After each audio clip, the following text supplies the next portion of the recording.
गोरखपुर के पास जमुआ नाम का एक छोटा सा गांव है। यहाँ बहुत कम लोग रहते हैं। लोग मिलजुल के रहते हैं। सब लोग एक दूसरे के कामों में एक दूसरे का हाथ बटाते हैं। जब गन्ने की कटाई का समय होता है तो सब लोग मिलकर बारी बारी से सबका काम करवाते हैं। गांव में मिट्टी के घर बहुत ज्यादा हैं। सिर्फ कुछ गिने चुने ही मकान पक्के हैं। यहाँ की सड़कें भी मिट्टी की बनी हैं। सारे लोगों का घर दूर दूर पे है, पर फिर भी सब लोग एक दूसरे के घर आया जाया करते हैं। गांव के बाहर एक तरफ सिर्फ खेती खेत है और दूसरी ओर गांव। रात को सबके घरों में मिट्टी के तेल के दिए जलने लगते हैं। अब अप्रैल का महीना लगभग खत्म होने को है। गांव के लोग अब अपना बिस्तर घर के बाहर लगाने लगे हैं। अप्रैल के महीने में गेहूं भी पक चुका है और धीरे धीरे लोग अपने खेतों में गेहूं काटने भी जाने लगे हैं। शाम का वक्त है। श्रीधर काका एक बरगद के पेड़ के नीचे बैठ के अपने पोतों के साथ कुछ बातें कर रहे हैं। श्रीधर काका गांव के सबसे बुजुर्ग आदमी हैं, इसलिए गांव के सभी लोग इनकी बहुत ज्यादा इज्जत करते हैं। काका के दो पोते हैं, रमन और कार्तिक। रमन की उम्र है करीब 18 साल और कार्तिक की उम्र है 22 साल। बच्चों, गेहूं पक गए हैं। गांव वाले भी अपने अपने खेतों में जाने लगे हैं। तुम लोग गांव वालों के साथ जाकर अपने खेत के गेहूं भी काट लो। शुरू तो करो, वरना पिछली बार की तरह इस बार भी तुम्हें देरी हो जाएगी। हाँ ठीक है बाबा, हम चले जाएंगे खेत में। अभी तो बहुत टाइम है और उधर समय ही कितना लगता है काम करने में। और गांव वालों की तो बिल्कुल भी उम्मीद मत करिएगा, क्योंकि पता नहीं क्यों गांव वाले उस तरफ जाने से डरते हैं। कहते हैं उधर कोई आत्मा रहती है। अब आजकल के जमाने में भी ये लोग इन बातों पे विश्वास करते हैं। फालतू का अंधविश्वास। इन्हें करना है तो करे, हमें फर्क नहीं पड़ता। हम अकेले ही करेंगे अपना सारा काम। हाँ सही कहते हो। और बाबा, आप हर चीज में इतना जल्दी क्यों मचाते हैं? आपको तो पता है ना, हम इन सब बातों पे ज्यादा ध्यान नहीं देते, इसलिए हम किसी भी वक्त जाके काट लेंगे गेहूं।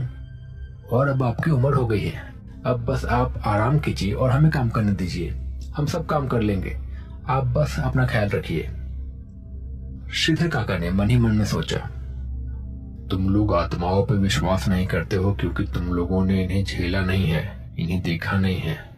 और मैं भगवान से प्रार्थना करूंगा कि तुम्हें ये दिखे भी नहीं। फिर उन्होंने कहा, ठीक है, अब तुम्हारी मर्जी है। तुम्हें जो करना है, जैसे करना है करो। वैसे भी अब सही कहा तुमने, साल बदल रहा है, समय बदल रहा है। अब ये सब भूत प्रेत आत्माएं नहीं होती हैं, ये बस गांव में अब अंधविश्वास बन के ही रह गई है। अरे दादाजी, अब जमाना बदल गया है और आप भी क्या ये बेकार की बातें किए जा रहे हैं। वैसे भी सुबह 5 बजे उठ के हमें गेहूं काटने जाना है खेत में, और हमें जल्दी सोना होगा। चलिए अब खाना खा लीजिए आप भी, और हम भी सो जाते हैं। सब लोग खाना खाकर अपने अपने बिस्तर पे चले गए सोने के लिए। कुछ ही देर में सबकी आंखें लग गई। सुबह के 4 बज रहे हैं। श्रीधर काका हमेशा की तरह 4 बजे ही उठ गए हैं और अपने गांव में टहलने के लिए चले गए हैं। टहलते टहलते श्रीधर काका हीरा काका के घर के आगे चले गए। हीरा काका अपने बिस्तर पर बैठे हुए हैं। श्रीधर काका हीरा काका के पास जाकर बैठे और बोले, अरे हीरा, तुम अभी तक गेहूं काटने खेत नहीं गए? 5 बजने को है।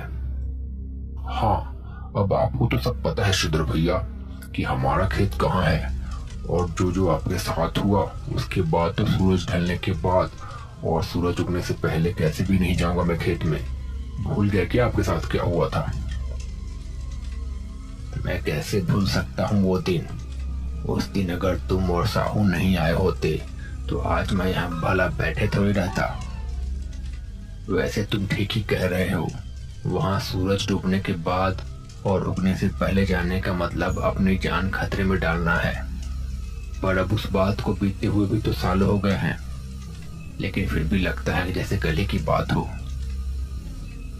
हाँ, इसलिए तो मैंने सोच लिया है, भले ही 4 दिन का काम 8 दिन में हो, पर आसमान में बिना सूरज के वहां नहीं जाऊंगा, वरना कहीं मैं भी आपकी तरह उसका शिकार बनने लगूं, कौन जाने। ये सुनकर श्रीधर काका ने अपने पैरों की ओर देखा।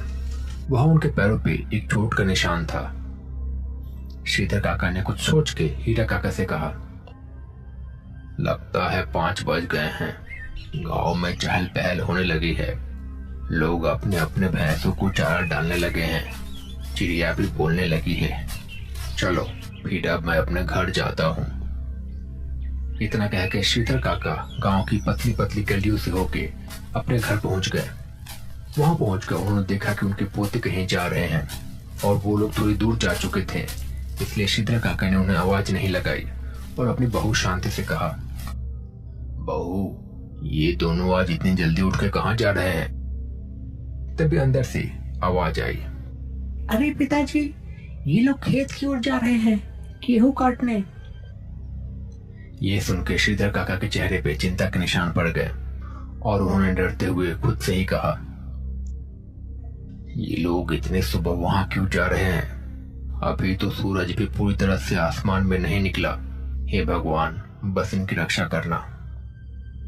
श्रीधर काका अपने घर के आगे कुर्सी पे बैठ के उसी तरफ देख रहे हैं जिसे रमन और कार्तिक गए थे। श्रीधर काका किसी बात से परेशान भी लग रहे थे। करीब 3 घंटे के बाद वो दोनों वापस आके श्रीधर काका के बगल में आके खड़े हो गए। तभी रमन बोला, माँ जरा गुड़ और पानी लाना, बहुत थकावट हो रही है। अरे बच्चों, तुम लोग इतना खुश क्यों लग रहे हो? क्या बात है? खुश तो हो गए ही ना बाबा, आज हमने लगभग आधे से ज्यादा हिस्सा काट दिया और शाम को आधा हिस्सा और काट देंगे। आज भले ही रात के 10 ही क्यों ना बच जाए, लेकिन हम आधा हिस्सा काट के ही आएंगे।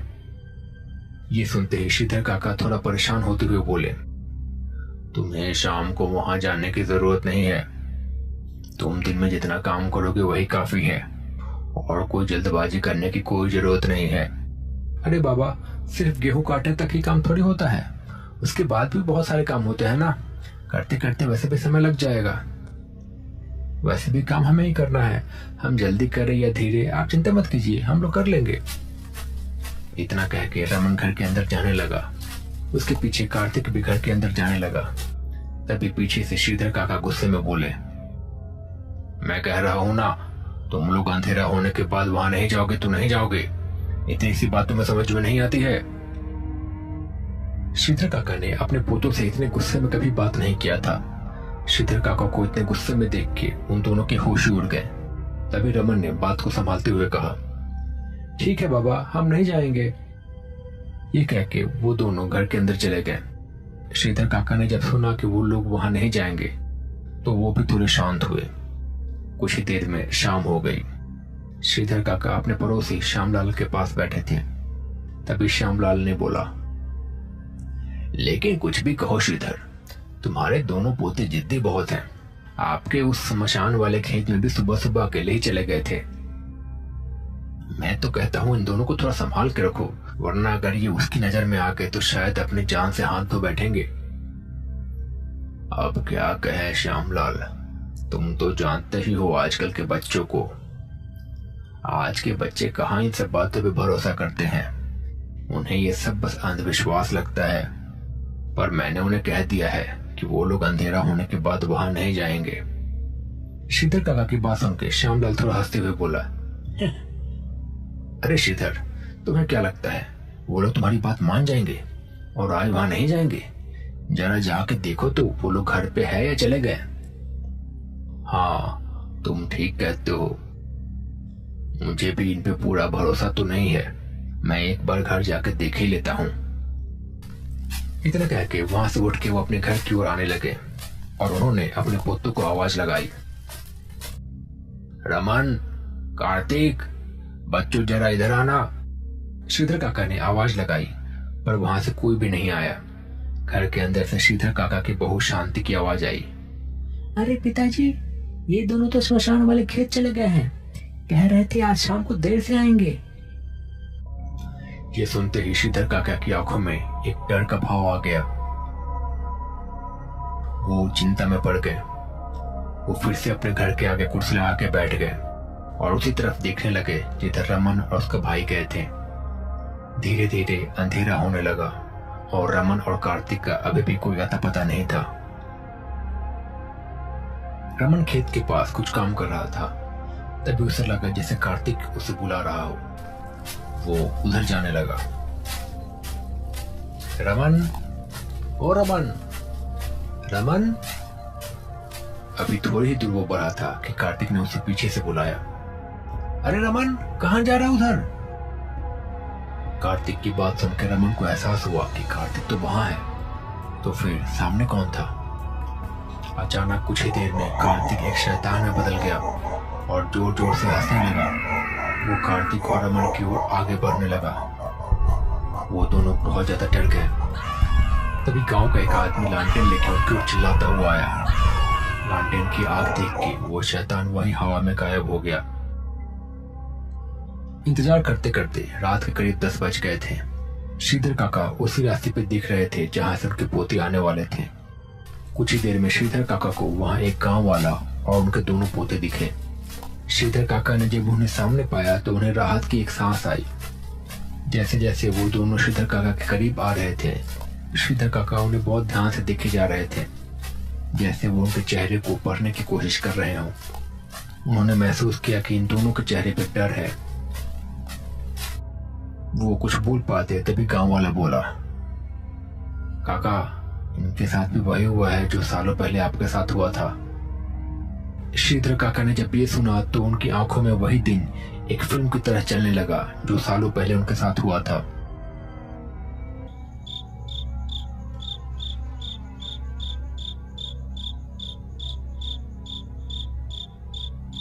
वो गांव से दूर ऐसे ही मौसम में अपने पड़ोसियों के साथ खेतों की सिंचाई कर रहे थे।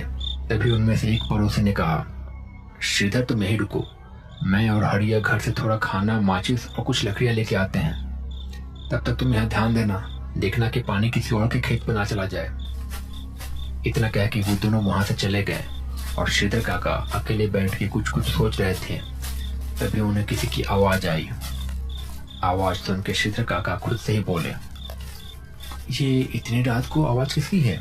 और ये स्मशान के बगल वाले तालाब से आ रही है। कहीं कहीं कोई डूब तो नहीं रहा? चल के देखता हूँ। इतना सोच के श्रीधर काका उस आवाज के पीछे पीछे जाने लगे।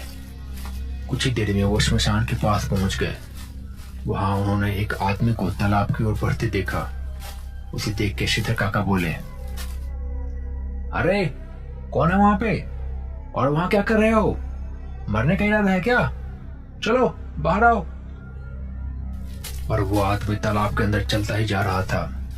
श्रीधर काका भी उस आदमी के पीछे पीछे तालाब के अंदर जाने लगे और वो उस आदमी को आवाज लगाने लगे, पर वो आदमी कुछ भी नहीं सुन रहा था, बस तालाब के अंदर जा रहा था। श्रीधर काका उस आदमी के पीछे पीछे जा रहे थे, पर तभी उनकी आंखों के सामने एक कोहरा सा आ गया और वो आदमी वहां से गायब हो गया। अभी श्रीधर काका कुछ समझ पाते कि तभी किसी ने उनके पैरों को पकड़ लिया और उन्हें नीचे की ओर खींचने लगा। श्रीधर काका कुछ समझ नहीं पा रहे थे कि क्या हो रहा है उनके साथ। उनके पैरों को कोई नीचे से खींचे जा रहा था और वो कुछ भी कर नहीं पा रहे थे। वो बहुत ज्यादा घबरा गए थे। उन्हें लगा था ये शायद उनका आखिरी ही दिन है। तभी वहां से उनके पड़ोसी आ पहुंचे। दोनों जल्दी से अंदर गए और उन्होंने श्रीधर काका को बाहर निकाला। उनका एक पड़ोसी हरिया बोला, मुझे लगा ही था इसे यहाँ अकेला छोड़ना सही नहीं होगा। ये जगह खतरे से खाली नहीं है। वो तो अच्छा हुआ कि हमने तालाब में हलचल सुन ली और भागते भागते यहाँ आ गए, वरना पता नहीं आज क्या होता। जरा अपने चारों तरफ तो देखो, ये कोई समय है ऐसी बात करने का। श्रीधर काका और हरिया ने आसपास नजर घुमाई जहाँ एक श्मशान घाट था और वो लोग ठीक उसके बगल में थे। वहाँ एक तालाब था और दोनों के सामने एक पीपल का पेड़ था और कुछ बांस के पेड़ थे। यहाँ की हवा में भी एक अलग तरह की नकारात्मक ऊर्जा का एहसास था। सब देखने के बाद श्रीधर काका और हरिया ने हीरा की तरफ देखा। तभी हीरा बोला, अब बस हनुमान जी का नाम लो और सीधे गांव की तरफ चलो। और हाँ, याद रहे, एक बार गांव की तरफ चेहरा कर लिया तो दोबारा इस जगह की ओर मुड़ के मत देखना, चाहे कुछ भी हो जाए। इतना कह के वो दोनों पतले से रास्ते से होके गांव की ओर बढ़ने लगे। कुछ ही देर में वो सब गांव में दाखिल हुए। उन सब ने हीरा के घर आके आग जलाई और वहां बैठ गए। तभी श्रीधर काका ने कहा, और आखिर ये था कौन और ये मेरे पैर पकड़ के क्यों खींच रहा था? अरे श्रीधर, तुम्हें याद नहीं है? कुछ महीनों पहले मुंशी काका के बेटा रौनक उसी तालाब में डूब के मर गया था। ये वही था जिसने तुम्हारी जान लेने की कोशिश की थी। वो तो अच्छा हुआ कि हम दोनों समय पे पहुंच गए, वरना आज तो तुम भगवान को प्यारे हो जाते। पर वो मुझे क्यों मारना चाहता था? मैंने तो उसका जीते जी कुछ बिगाड़ा नहीं था। अब वो रौनक नहीं है, वो अब एक प्रीत बन गया है और उसका हम इंसानों से कोई रिश्ता नहीं है। अब उसका एक ही मकसद है, अपनी तरह बाकी लोगों को भी उस तालाब में डुबा के मारना। श्रीधर काका ये सुन के उस वक्त सब समझ गए और उस दिन के बाद ये कसम खाई कि उस जगह पे कभी नहीं जाएंगे। उन्होंने ये सारी चीजें अपने पोतों को बताई, वो भी चौंक गए। तभी रमन ने कहा, ओह, तो इसलिए आप हमें अंधेरा होने के बाद वहां जाने से रोक रहे थे। पर दादाजी, आपके साथ ये घटना हुई, आपको तभी इसका कोई समाधान भी ढूंढना चाहिए था। अगर आपने उसी वक्त इसका समाधान ढूंढा होता तो हमारे साथ ये ऐसा नहीं होता। कार्तिक बिल्कुल ठीक कह रहा श्रीधर काका। पहले तो वो सिर्फ एक तालाब तक ही रहता था, पर अब वो गांव के बाहर तक भी आ जाता है। इससे पहले कि वो गांव में भी घुस जाए, हमें कुछ ना कुछ करना चाहिए। तुम लोग चिंता मत करो, मैं बहुत सिद्ध ओझा को जानता हूँ एक, मैं उन्हें बुलाकर इसको मुक्ति दिलवा दूंगा। लेकिन क्या दादाजी? लेकिन ये करना इतना आसान नहीं होगा। उसकी आत्मा बहुत सालों से वहां रह रही है, तो उसकी ताकत बहुत बढ़ गई है। उससे मुक्ति दिलाने में बहुत सारी परेशानियां आएंगी। क्या तुम लोग इस परेशानी को झेलने के लिए सामने आ सकोगे? ये सुन के उन सबके चेहरों पे चिंता की लकीरें झलकने लगी, पर फिर कुछ सोच के उन्होंने कहा, हाँ दादाजी, हम तैयार हैं। तभी गांव का वो आदमी जिसका नाम विद्रोही था, उसने कहा, श्रीधर काका, मुझसे जो भी बन पड़ेगा मैं करूंगा और आपकी मैं मदद जरूर करूंगा। विद्रोही, तुमने आज जो हमारे लिए किया है, पहले ही उसका बहुत बड़ा एहसान है हमारे ऊपर, जो हम हमेशा याद रखेंगे। और अगर हमें किसी भी चीज की जरूरत पड़ती है तो तुमसे जरूर कहेंगे। लेकिन अभी अब रात होने लगी है, तुम भी अपने घर जाओ और आराम करो। ठीक है श्रीधर काका, अब मैं चलता हूँ, आप लोग भी आराम कीजिए। इतना कह के विद्रोही वहां से चला गया। अगले दिन सुबह सुबह श्रीधर काका और उनके दोनों पोते कहीं जा रहे हैं। वो लोग चलते चलते गांव से बाहर एक झोपड़ी में बैठे एक ओझा के पास पहुंचे। श्रीधर काका ने उन्हें सारी बात बताई। उसके बाद वो ओझा बोला, उसे वहां से भेजना कोई खेल नहीं है, लेकिन किसी भी आत्मा का अंतिम समय जरूर होता है। कभी कोई इंसान अपने वक्त से पहले मर जाता है और आत्मा बनकर अपना समय मृत्यु लोक में बिताता है, और अपने समय पर वो संसार छोड़ के चला जाता है। और हमें आभास हो रहा है कि इस आत्मा का भी अंतिम समय आ चुका है। ये सुनकर श्रीधर काका और भी खुश हो गए और उन्होंने कहा, फिर तो बाबा आप जल्दी चलिए और उसको मुक्ति दिलाइए। ठीक है, चलो। और मैं जो सामग्री तुमसे मंगवाता हूँ वो किसी को बेच के मंगवा लो। इतना कह के श्रीधर काका, ओझा, रमन और कार्तिक कुछ ही समय में उस तालाब के पास पहुंचे और वो ओझा वहां पे कुछ विधि करने लगा। कुछ ही देर में वो भयानक प्रेत वहां अचानक से सामने आ गया। उसने फिर अचानक से श्रीधर काका की बहू का रूप ले लिया और वो रमन और कार्तिक को बुलाने लगा। रमन, कार्तिक, मेरी मदद करो, मुझे यहाँ से मुक्त करो। देखो देखो, ये मुझे मार रहा है। रमन और कार्तिक उधर देखने लगे। वो लोग उधर जाने ही वाले थे कि ओझा ने कहा, चुपचाप बैठे रहो, ये वही भयानक प्रेत है, अभी सब साफ हो जाएगा। इसके बाद ओझा ने कुछ मंत्र पढ़े और अग्नि में कुछ फेंका और तुरंत वो प्रेत अपने असली रूप में आ गया और चिल्लाने लगा और फिर देखते ही देखते हवा में घुल गया।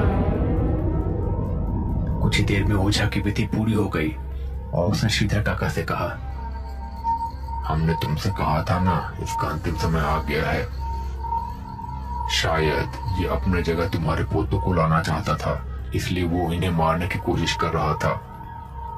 पर अब मैंने उसके लिए विधि कर दी है जिससे उसकी आत्मा को शांति मिलेगी। इतना कह के वो ओझा वहां से चला गया। श्रीधर काका और उनके पोते भी वहां से चले गए और उसके बाद कभी भी रौनक की आत्मा दिखाई नहीं दी वहां पे। शायद सब कुछ ठीक हो चुका था। तो दोस्तों, कैसी लगी आपको ये कहानी? अगर आपको ये कहानी पसंद आई है तो प्लीज इसे लाइक कीजिए। आपका नाम क्या है और